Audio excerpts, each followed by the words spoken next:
Formidable, formidable. Mon Saint-Tout. Merveilleux, merveilleux, merveilleux. Mon Saint-Tout.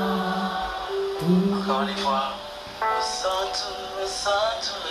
Mon Saint-Tout. Mon Saint-Tout. Alléluia. Mon Saint-Tout. Yahweh, biso, Tobele, Eleni, Bimite, Mana, Biso, Zolingi, Toloba, Nyonso, Elaleli, Biso, Nzambe, Soa, Kembo. Bonsoir à vous tous. Bonjour, shalom. Je prie que la paix de Dieu soit notre appui et je bénis le Seigneur pour cette occasion qui nous accorde encore autour de sa parole. Que Dieu vous bénisse. Merci au Saint-Esprit de Dieu qui nous a donné cette occasion. Que Dieu vous bénisse. Bien-aimés, nous sommes en train de continuer avec notre partage sur l'eschatologie. Et ce soir, Dieu nous a fait grâce de commencer un enseignement qui va nous prendre certainement des séances. Et le thème de ce soir, comme vous le savez, c'est la vie après la mort. La vie après la mort. Vous savez, il y a des questions où nous pouvons poser à Dieu.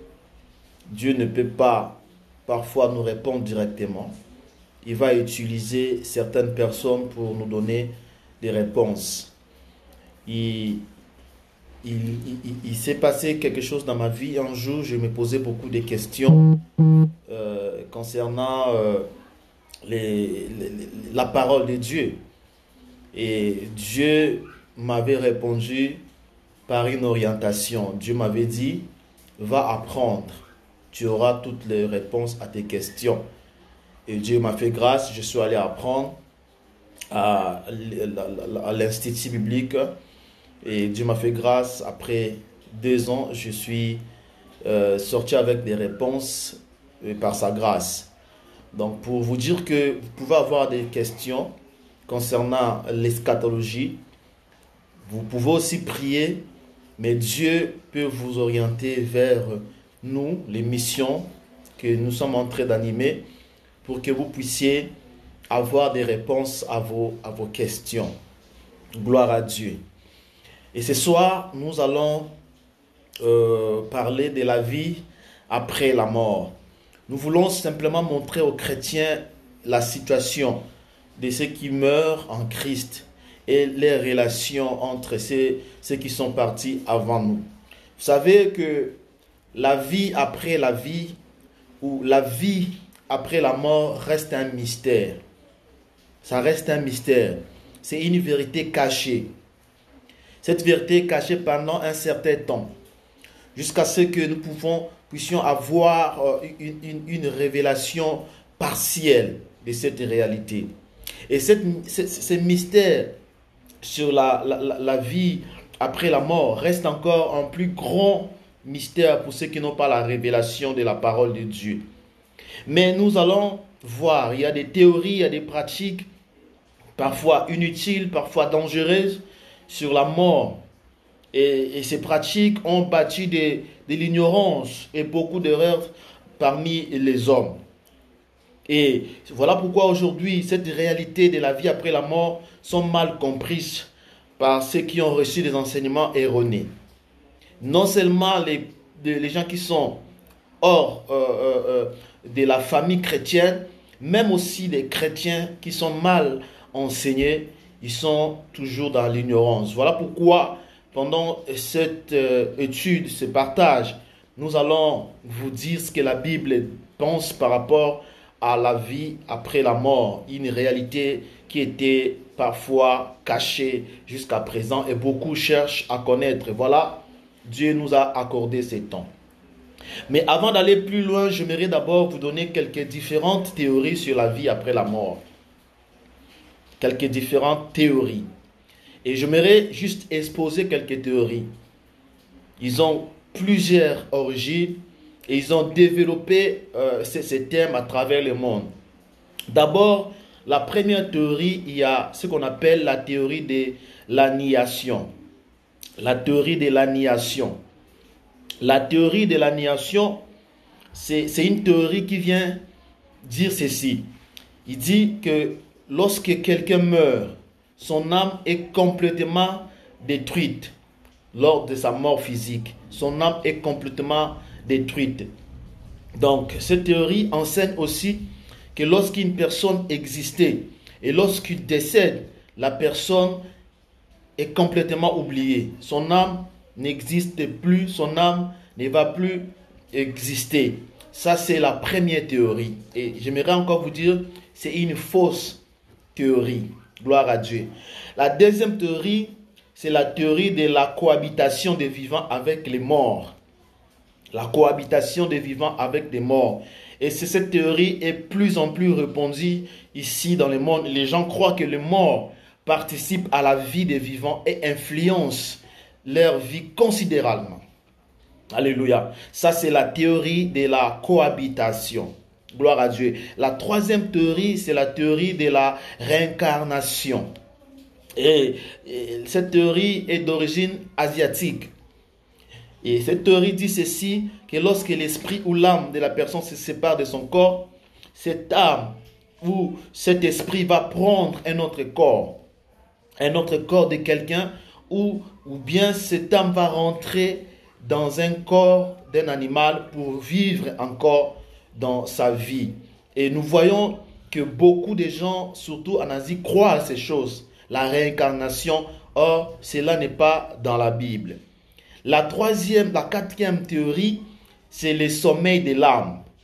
Ici, cette théorie dit ceci: à la mort physique, l'âme entre dans un sommeil ou une inconscience qui peut être éternellement ou qui peut durer jusqu'au jugement dernier. Voyez-vous cette théorie-là? Donc, mais la cinquième théorie, c'est la théorie de l'immortalité conditionnelle. Et ils disent que lorsque l'âme injuste de quelqu'un qui n'a pas reçu Jésus cesse d'exister, l'âme là rentre dans une mort. Donc, c'est-à-dire, l'âme là ne va plus exister de la personne qui n'a pas reçu Jésus. Mais l'âme de la personne qui va continuer à exister, c'est l'âme de la personne qui a reçu Jésus. Donc, si quelqu'un meurt et n'a pas rencontrer la grâce de Dieu, son âme ne va plus exister. Ça, c'est la théorie de l'immortalité conditionnelle. Mais si quelqu'un était chrétien et il décède, il va continuer à vivre. Ça aussi, c'est faux. La sixième théorie, c'est la purgation. Plutôt la purgatoire. Le purgatoire, je voulais dire, le purgatoire. Qu'est-ce qu'ils disent? Ils disent que l'âme de la personne qui n'a pas complètement il faire de mauvaises choses. Lorsque cette personne décède, il va dans un lieu d'atroce où il sera tourmenté. Et lorsqu'il sera tourmenté, après, comme il n'a eu pas beaucoup péché, son âme va ensuite aller au paradis. Ça aussi, c'est une fausse théorie. La septième théorie, c'est la théorie du ministère après la mort. La religion enseigne qu'un fidèle croyant qui décède, qui quitte ce monde en gardant la foi, et il les rappelle des saints. Ils disent que l'âme de cette personne va continuer à servir Dieu et il va rendre des services aux vivants après la mort. Ça aussi, c'est faux. Donc, nous allons maintenant voir ce que la Bible dit de la vie après la mort. Partagez l'émission, bien-aimés. Invitons d'autres personnes parce que Dieu veut réellement encore nous parler ce soir. Que Dieu vous bénisse, vous qui êtes là. Que le Seigneur vous récompense. Et je crois que le Seigneur est en train de nous parler ce soir. Qu'est-ce que la Bible dit de la vie après la mort? Nous venons de voir les 7 théories, sinon les 7 hérésies des gens qui ont essayé d'égarer les gens sur le sujet de la vie après la mort. Mais j'aimerais me baser dans un passage que la Bible nous dit, un passage de base. J'aimerais que nous puissions lire dans Luc chapitre 16. On peut lire du verset 19 jusqu'au verset 24. Luc chapitre 16, 19 à 24. Écoutez ce que la Bible déclare. Les pauvres mourut et il fut porté par les anges dans le sein d'Abraham. Les riches aussi, il fut enseveli dans les séjours des morts. Il leva les yeux et tandis qu'il était en proie au tourment, il vit de loin Abraham et Lazare dans son sein. Il cria, « Père Abraham, aie pitié de moi et envoie Lazare pour que trempe le bout de son doigt dans l'eau et me rafraîchisse la langue, car je souffre cruellement dans cette flamme. » Alléluia, je souffre. Nous allons d'abord noter que cette histoire n'est pas une parabole. Cette histoire n'est pas une parabole, moins encore une fable. Ce n'est pas une parabole. Et je suis convaincu que lorsque Christ donnait cette histoire à son peuple, ce n'était pas pour leur apporter des hérésies, mais c'était pour vraiment instruire son peuple, le peuple de Dieu. Nous allons voir 5 choses qui montrent que l'histoire de Lazare n'est pas une parabole. 5 choses. La première des choses, c'est par définition. Une parabole, c'est une histoire. Une histoire qui est tirée de la vie naturelle pour expliquer une réalité spirituelle. C'est ça une parabole. Mais lorsque nous voyons cette histoire, ce n'est pas une parabole ici. Là, je pense que nous sommes en train de comprendre. La deuxième chose qui montre que l'histoire de Lazare n'est pas une parabole, la Bible ne dit même pas que c'est une parabole. Lorsque nous sommes en train de lire, nous voyons nulle part où la Bible dit que c'est une parabole. Et à chaque moment où Christ utilisait une parabole, la Bible dit toujours une parabole.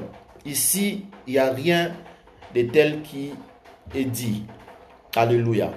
Partageons l'émission. Dieu va nous bénir parce que nous voulons que les autres aussi puissent écouter cela.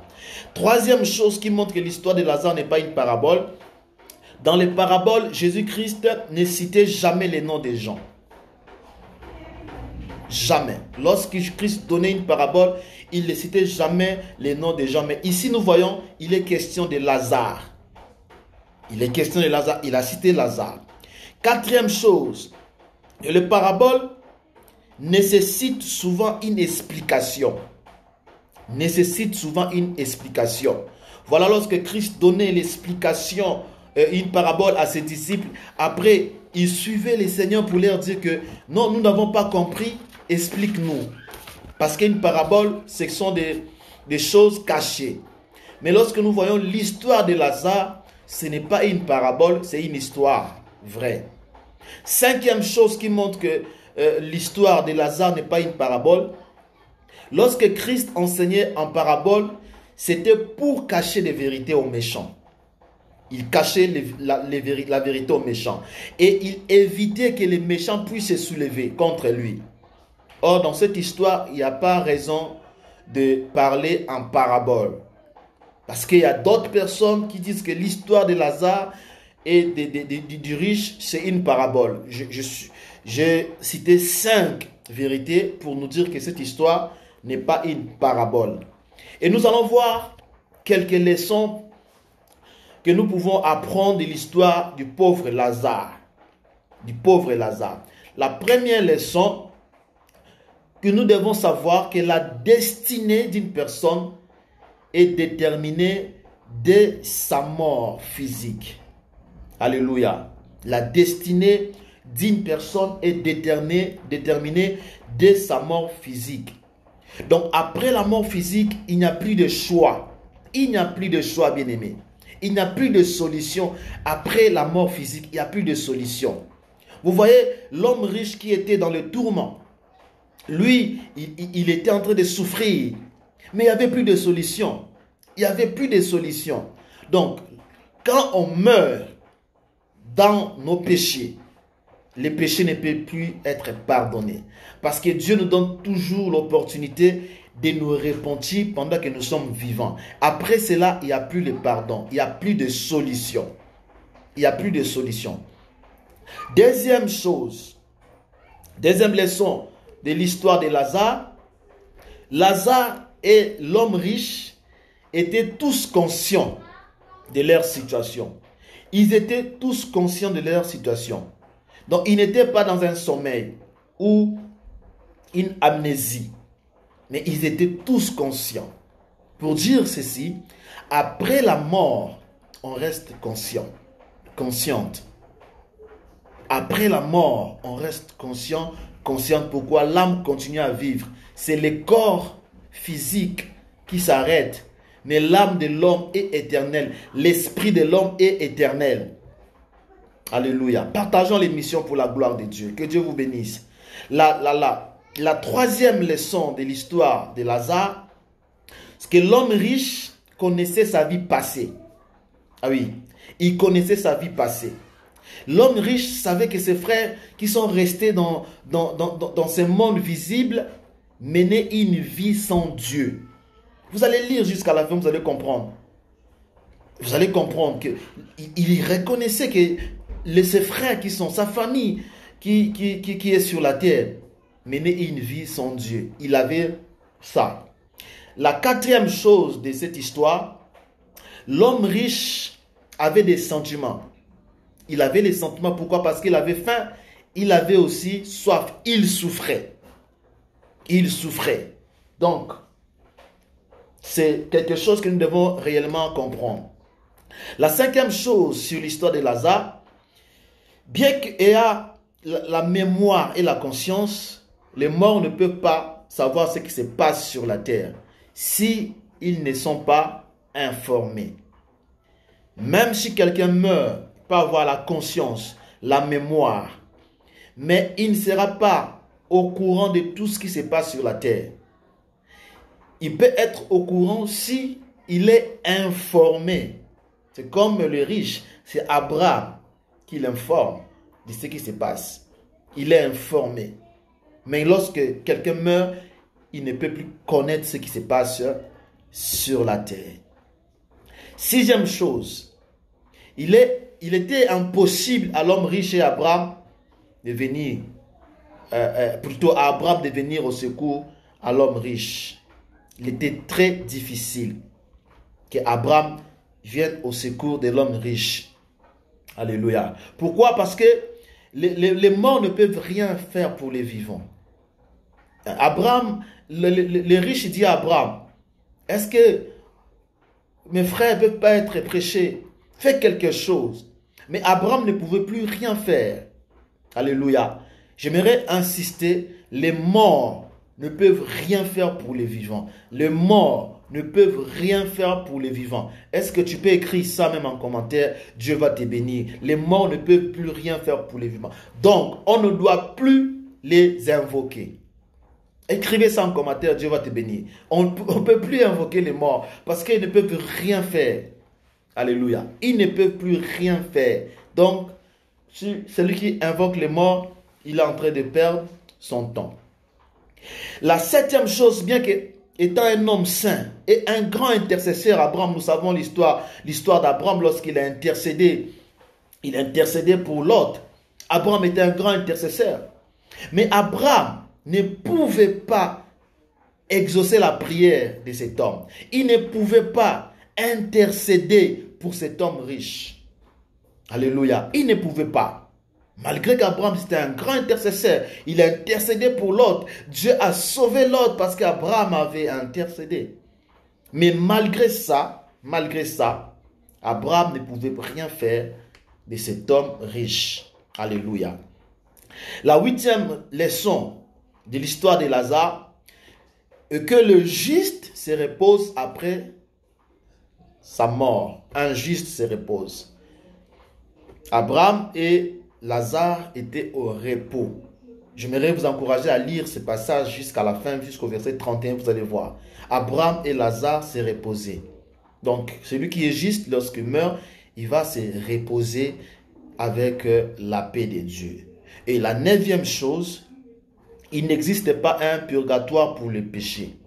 Donc, il n'y a pas de solution. Il n'y avait pas de solution pour l'homme riche. Alléluia. Ah, gloire à Dieu, que Dieu vous bénisse. Il n'y avait pas de solution pour l'homme riche. Parce qu'après la mort, il n'y a plus de solution. Si tu meurs dans le péché, tu connais ta destination. Alléluia. Mais j'aimerais d'abord parler de la réincarnation. Qu'est-ce que la Bible parle de ça? Qu'est-ce que la Bible nous dit de la réincarnation?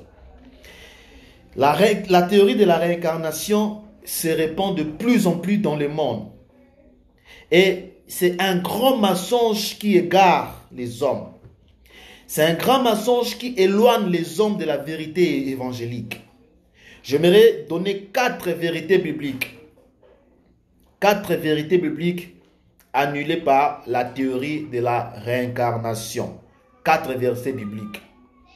D'abord, la Bible dit dans Hébreux chapitre 9, verset 27, Hébreux 9, 27, la Bible dit, il est réservé aux hommes de mourir une seule fois, après quoi vient le jugement. Alléluia. Donc la première vérité biblique annulée par la théorie de la réincarnation, c'est la vérité du jugement. Et ils disent que lorsque quelqu'un meurt, il va encore prendre un autre corps pour vivre. Or, la Bible nous dit, il est réservé aux hommes de mourir une seule fois. Alléluia. Donc, selon la Bible, l'homme a le droit de vivre une seule fois sur la terre avant la comparution du tribunal de Dieu. Avant la comparution du tribunal de Dieu. Donc, si les gens appuient la réincarnation, cela veut dire, si quelqu'un meurt dans le péché, ses péchés sont effacés. Il va encore réapparaître. Or, c'est une fausse doctrine, la réincarnation. On ne doit pas croire à ça. Parce qu'il y a une différence entre la réincarnation et l'incarnation. Oui. Alléluia. Donc l'incarnation, c'est Dieu qui prend le corps de l'homme, le corps humain. Mais la réincarnation, c'est quelqu'un qui décède ici, peut-être en Afrique. Après, il peut naître en Europe ou en Asie. Ça, c'est faux. Deuxième vérité biblique annulée par la théorie de la réincarnation, la responsabilité de l'homme vis-à-vis du péché. La Bible nous dit ceci. La Bible dit dans Romains chapitre 3, verset 23. Romains chapitre 3, verset 23. La Bible dit, le salaire du péché, c'est la mort. Donc, lorsque quelqu'un meurt dans le péché, elle connaît la mort éternelle. La mort éternelle, c'est une séparation éternelle avec l'amour de Dieu, avec la grâce de Dieu, avec la bonté de Dieu. Donc, cette personne qui meurt dans le péché est condamnée à souffrir. Alléluia. Voilà pourquoi j'aime dire aux gens, il est mieux de souffrir sur la terre, d'être dans la joie avec le Seigneur, que d'être dans la joie dans ce monde et souffrir un jour. Alléluia. Et la troisième vérité biblique qui annule la théorie annulée par la théorie de la réincarnation, c'est la croix de Jésus. Les enseignants de la réincarnation veulent que l'homme puisse accomplir de bonnes œuvres pour mériter une vie meilleure après sa mort et sa résurrection. Or, la Bible demande à l'homme juste de croire à l'œuvre de la croix, l'œuvre de Jésus, l'œuvre qu'il a accomplie à la croix de Golgotha pour avoir une vie meilleure après la mort. Bien-aimé, tu peux poser de bons actes, mais si tu n'as pas reçu Jésus dans ta vie, tu ne seras pas dans les repos. J'encourage aux hommes, aux femmes, de faire des gestes d'amour. Oui, mais si tu n'as pas Jésus, tout ce que tu feras ne va pas apporter un plus dans ta vie. Alléluia. Donc, il y a juste la croix qui peut nous donner les repos. La quatrième vérité biblique annulée par la théorie de l'incarnation, c'est la résurrection des morts. Donc la réincarnation veut que l'homme revienne sur la terre à n'importe quel moment après sa mort. Mais la parole de Dieu enseigne autre chose. La Bible enseigne que les morts demeurent dans le séjour des morts jusqu'au temps de la fin, jusqu'à ce que Dieu va ordonner leur résurrection. C'est ce que la Bible dit dans Daniel chapitre 12 verset 2. Daniel 12, 2. La Bible dit ceci. Plusieurs de ceux qui dorment dans la poussière de la terre se réveilleront, les uns pour la vie éternelle, les autres pour l'opprobre, pour la honte éternelle. Voilà ce que la Bible déclare. Alléluia. Alléluia. Mais la Bible enseigne aussi deux grandes résurrections. Nous avons déjà vu cela dans l'enlèvement de l'Église, plutôt dans la résurrection des morts. Nous avons dit qu'il y a la résurrection lors de l'enlèvement pour les chrétiens. Il y a aussi la résurrection lors des derniers jours pour les non-chrétiens, la deuxième résurrection. Alléluia, alléluia, alléluia, alléluia, alléluia, gloire à Dieu, gloire à Dieu. J'aimerais dire à quelqu'un, si vous avez des questions, vous pouvez toujours nous contacter parce que nous allons répondre à cela. Mais il y a une source biblique d'erreur. Une source biblique d'erreur. J'aimerais quand même partager ça avec vous parce que ça va toujours nous aider. Ça va nous aider parce que tu peux rencontrer quelqu'un qui va te dire ces choses qui ne sera pas important. Il y a une doctrine selon laquelle une personne devient inconsciente après sa mort physique. C'est une théorie qui circule. Et cette théorie vient d'une interprétation inadéquate d'un passage biblique. Le passage d'Ecclésiaste, chapitre 9, verset 10. Écoutez ce que la Bible dit. Ecclésiaste, chapitre 9, verset 10. La Bible dit ceci. Tout ce que ta main trouve à faire avec ta force, fais-le. Car il n'y a ni œuvre, ni pensée, ni science, ni sagesse dans les séjours des morts où tu vas. Amen. J'aimerais réellement dire la pensée de Salomon.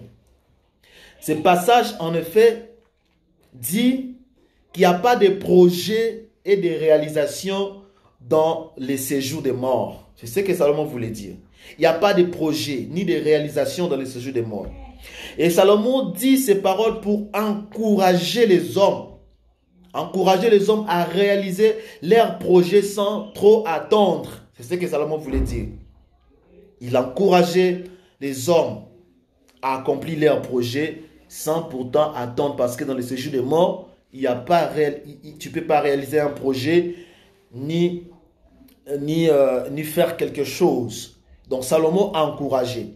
Maintenant, l'erreur qui a été commise ici, les gens ont bâti une doctrine sur un seul passage biblique. On ne peut pas bâtir une doctrine avec un seul passage de la Bible.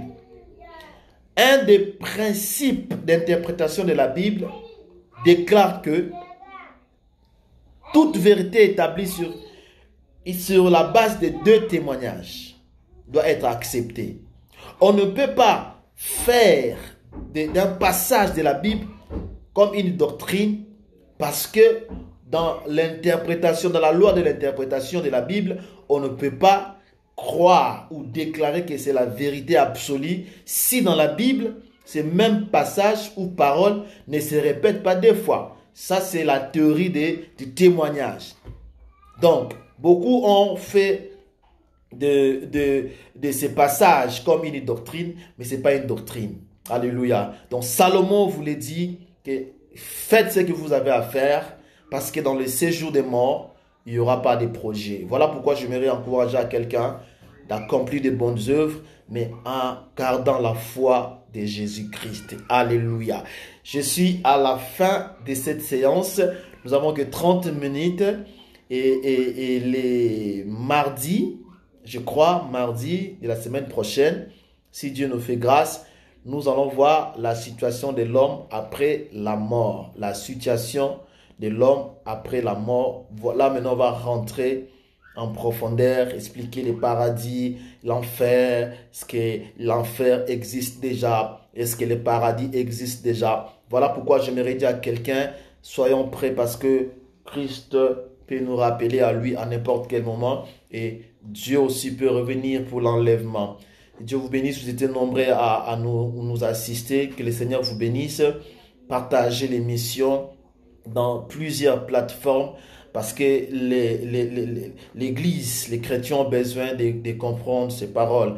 J'aimerais encourager les hommes de Dieu qui sont là. Prêchez ces messages dans vos églises. Prêchez. Faites même des séminaires. Faites des séminaires. Enseignez le peuple de Dieu parce que ça ne sert pas de gagner le monde si nous perdons notre âme un jour. Et Dieu vous bénisse. Et cette émission aussi va être diffusée sur notre chaîne YouTube, les pasteurs Alpha Raphaël Chionza. Ça, c'est notre chaîne. Abonnez-vous, comme on dit, s'abonnez-vous pour la gloire de Dieu. Je vous aime beaucoup. Que Dieu vous bénisse. Dieu aussi vous aime beaucoup. Si vous avez des questions, laissez des questions. Nous allons répondre pour la gloire de Dieu. Que Dieu vous bénisse.